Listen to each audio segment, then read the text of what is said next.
Bem-vindos ao Poder 360 Entrevista. Está aqui, nesta segunda-feira, 20 de agosto de 2018, o economista César Matos, que é consultor na Câmara dos Deputados e teve passagens pelo CAD, pelo Banco Mundial e pelo Ministério da Fazenda durante o governo FHC. Bem-vindo e muito obrigada pela presença. Obrigado. No próximo dia 27, o STF faz uma reunião para discutir o tabelamento do frete. Vários setores têm questionado judicialmente a medida adotada para encerrar a greve dos caminhoneiros, afirmando que trata-se de formação de cartel. O senhor concorda com essa avaliação? Olha, eu diria que eu concordaria plenamente, de uma forma bastante curta e rápida. Eu acho que o princípio da livre concorrência ele está inscrito na Constituição, é um princípio muito significativo, livre iniciativa, livre concorrência, e de fato essa lei, podemos dizer que ela afronta diretamente esse princípio. Então, de certa forma, eu diria que seria muito oportuno, do ponto de vista de defender esse princípio constitucional, a ação do STF. Então você acredita que há argumentos para que essa ação seja derrubada pelo STF assim que possível? Sim, é possível. Obviamente que tudo depende de como você interpreta a Constituição naqueles princípios, que normalmente são princípios bastante genéricos. Então, obviamente que o Poder Executivo pode, em alguns casos, abrir mão da concorrência por valores maiores. Quer dizer, você tem casos em que isso pode acontecer. Esse caso me parece que é muito evidente que não foi o bem-estar maior, na verdade foi tentar colocar os preços de um determinado serviço de transporte, num patamar que ele não estaria se você tivesse a livre concorrência. Eu diria que é um livro de manual, é livro-texto de cartel, tá certo? Quer dizer, quando você lê a lei que foi promulgada há pouco tempo, quer dizer, que foi fruto de todo aquele problema que você teve dos caminhoneiros, da greve do lockout e tal, realmente é de livro-texto. Se você pegasse tudo que está escrito na lei, né, e aquilo tivesse sido encontrado como um mecanismo para os caminhoneiros, para as empresas de transporte se coordenarem, aquilo seria claramente condenado pelo Conselho Administrativo de Defesa Econômica.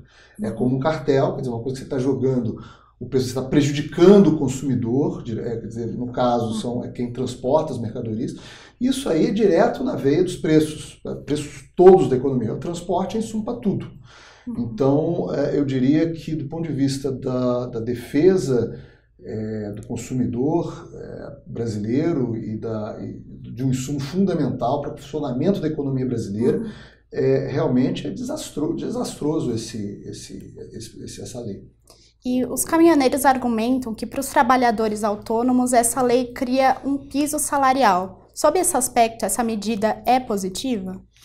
Eu acredito que não. Quer dizer, a forma como um setor produtivo qualquer se organiza, quer dizer, às vezes você tem empresas, você tem autônomos, enfim, você tem, na verdade, uma riqueza de estruturas de provisão do serviço que deve ser respeitada. A partir do momento que você tem combinações entre a qualidade do serviço, a presteza do serviço e o preço, é dessa riqueza que você faz a concorrência. A partir do momento que você está vedando que isso aconteça, pelo argumento de piso salarial, a gente vai recair da mesma coisa da discussão de Uber versus táxis, enfim, esses outros setores que, no final das contas, a gente vê o impacto sobre a economia. Quer dizer, você está abrindo mão de um ganho de bem-estar para todo mundo, para um piso que, na verdade, é muito duvidoso, porque a quantidade cai.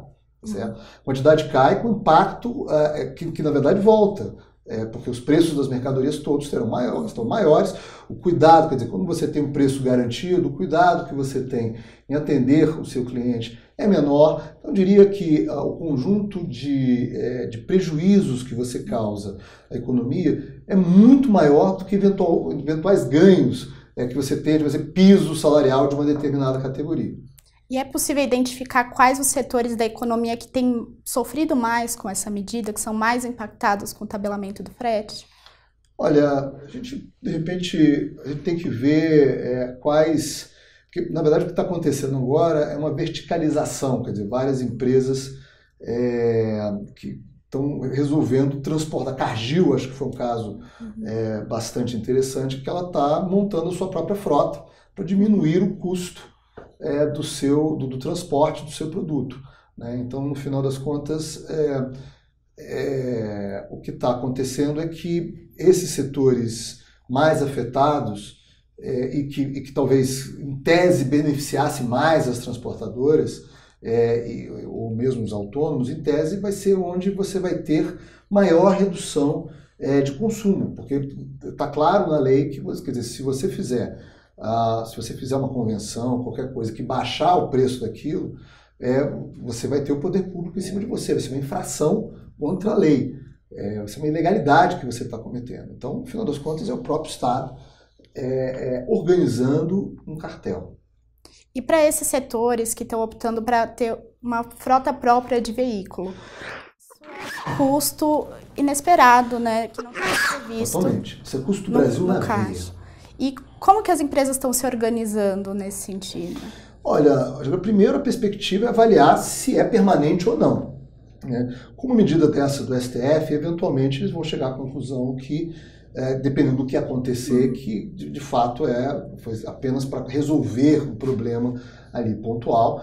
E talvez eles não façam isso porque o negócio deles, o problema de Cargill, é lá de produzir coisas, não é transportar essas coisas. Para ele é mais eficiente terceirizar, arrumar alguém que faça isso para ele, uma coisa que ele não faz tão bem. Então, no final das contas, eventualmente, com essa medida, você vai ter...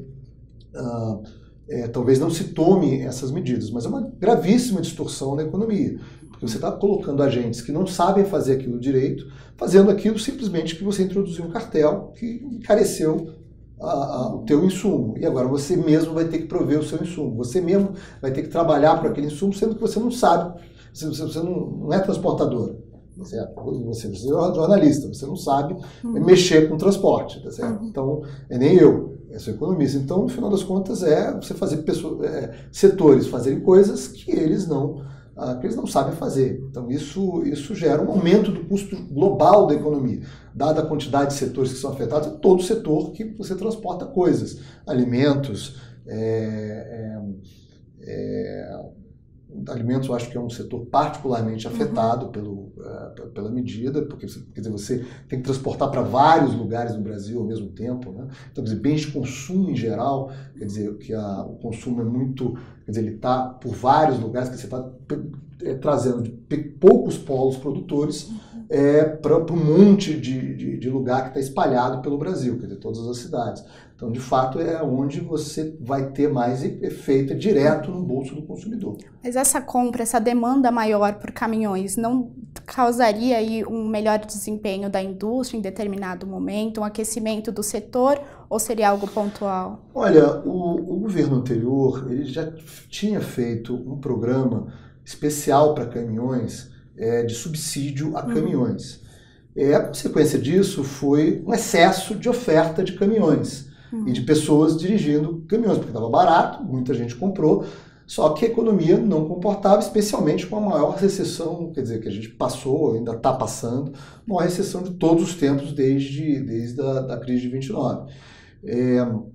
Então, no final das contas, quer dizer, você já estava com excesso de oferta de caminhão, que na verdade gerou essa insatisfação do setor, quer dizer, que foi uma coisa criada pelo governo, quer dizer, tentando ajudar, ele desequilibrou bastante o setor. E aí você teve uma redução de margem que o mercado corrigiria isso, quer dizer, como usualmente corrige. Quer dizer, você tem um excesso de oferta de caminhões, de transportadores, o preço cai, quer dizer, muita gente sai, quando muita gente sai, o preço volta a subir. Se você tem um problema de que você está operando com custos maiores do que seus preços, quer dizer, esse problema se corrigirá. Agora, se você está dando respiração artificial para o paciente, ele não vai ajustar nunca, quer dizer, ele acaba comprando mais, quer dizer, você recai no mesmo erro que você teve quando você começou a fazer esse super incentivo, né? A oferta vai continuar aumentando, e aí o que vai acontecer? Quer dizer, o problema quer dizer, o excesso de oferta ficará maior. Né? E aí, quer dizer, a fiscalização vai ter que ser muito maior, porque muito mais gente vai querer roubar transportador do outro, porque você está mantendo a rentabilidade artificialmente elevada, e você demora muito mais o ajuste que naturalmente vai acontecer não só nesse setor, mas em qualquer outro. Quer dizer, na verdade, em geral, a melhor coisa que você tem que fazer é deixar o mercado chegar no seu novo equilíbrio. Para o consumidor final, já dá para sentir alteração no preço dos produtos por conta do tabelamento do frete? Olha, é muito recente. Né? Acho que a lei eu acho que a lei agora foi de julho. Sim. Então, de fato, eu acho que eu não vi os últimos indicadores dos primeiros 15 dias e tal, enfim, não está muito claro ainda em que medida, porque obviamente vai depender em que nível você vai tabelá-los, né? Claro. Mas eu acho que é muito evidente que se essa lei tiver um impacto real, tá certo? Você vai tabelar num nível maior do que aquele que seria naturalmente pela concorrência do mercado. E digamos que talvez no próximo mês já seja mais evidente ou mais claro se de fato vai ter impacto ou não. Alguns setores argumentam que por conta do tabelamento do frete, o Brasil está perdendo a oportunidade de vender mais para a China por conta da guerra comercial que está acontecendo entre China e Estados Unidos. Isso pode ter um impacto na balança comercial? Possível, porque no final das contas isso é custo Brasil. Né? Então, na verdade, quer dizer, se junta ao problema tributário, se junta ao problema, a todos os problemas sistêmicos da economia brasileira, muitos deles causados pelo próprio governo, excesso de burocracia e tal. E esse é mais um. E é mais um que, quer dizer, que afeta um setor que afeta todos os outros. Então, eu diria que sim, ele é mais um desses elementos que nós temos a rodo no país, a prejudicar a possibilidade do Brasil de agarrar essas oportunidades que aparecem. Quer dizer, será uma oportunidade, mas quer dizer, uma guerra comercial entre esses gigantes, obviamente que sobra para todo mundo, não apenas coisas positivas, eu diria que mais negativas do que positivas. E além do tabelamento do frete, o governo tomou outras ações, como a subvenção do diesel, a suspensão de pedágio para eixo suspenso, para encerrar a greve dos caminhoneiros. Na sua avaliação, qual é o impacto dessas medidas para a economia de modo geral? Bom, subvenção do diesel não precisa, quer dizer, você olha a situação fiscal do país, não precisa dizer mais nada. Alguém sempre paga essa conta, isso não tem a menor dúvida. Nesse caso, é diretamente o consumidor, o contribuinte brasileiro. Quer dizer, através de uma situação fiscal que é extremamente delicada, que ao final, quer dizer, se não resolvida, vai terminar em quê? Como sempre se ajustam as coisas em economias que não respeitam a sua restrição fiscal, inflação. Tá certo? Então, eu acho que a questão, a subvenção do diesel também é algo não desejável, quer dizer, o ideal é você ter o preço certo. Qual é o preço certo? Aquele preço de acordo com os custos, de acordo com a concorrência, obviamente que é uma concorrência lá atrás limitada até pela estrutura verticalizada da Petrobras, enfim, mas de certa forma essa não é a forma adequada de você fazer o ajuste. Aí você perguntou também, quer dizer, além da subvenção diesel... Da suspensão do pedágio para veículos com eixo suspenso. Pois é, esse é um outro problema, que, mais uma vez, você tem o equilíbrio econômico e financeiro dos contratos de rodovia. Isso vai ter que ser compensado, quer dizer, se alguém não está pagando, isso será, quer dizer, mesmo que seja com um caminhão vazio, seja lá o que for, isso vai ter que ser compensado de algum jeito dentro do equilíbrio daquele negócio da concessão da rodovia. Se não fosse pelo concessionário privado, seria pelo público, e pelo público também acabaria tendo um efeito sobre o orçamento. Nesse caso específico, quer dizer, provavelmente você vai ter que aumentar o pedágio para outros agentes, para outras pessoas, quer dizer, para mim, para você ou para outras pessoas, quer dizer, de forma que, mais uma vez, quer dizer, a gente não sabe em que medida, quem usa o que aí e o que vai estar sendo impactado de uma forma, mais uma vez, negativa. Mais uma vez você está introduzindo coisas. Quando você coloca esse número muito grande de gratuidades, nos mais variados tipos, desde que você paga em ônibus até isso, você tem um custo. Nesse caso, eu acho que você vai ter um custo direto para todos os outros que pagam pedágio. Certo, muito obrigada pela entrevista. Tá bom, muito obrigado pela oportunidade. Muito bom falar sobre esse tema. Na próxima quarta-feira, 22 de agosto, o Poder 360 será um dos mediadores de um debate sobre o tabelamento do frete, no seminário Frete Sem Tabela, Brasil com Futuro, promovido por entidades do setor produtivo em Brasília. O evento vai discutir o assunto sob os aspectos político, jurídico e econômico. A participação é gratuita e aberta.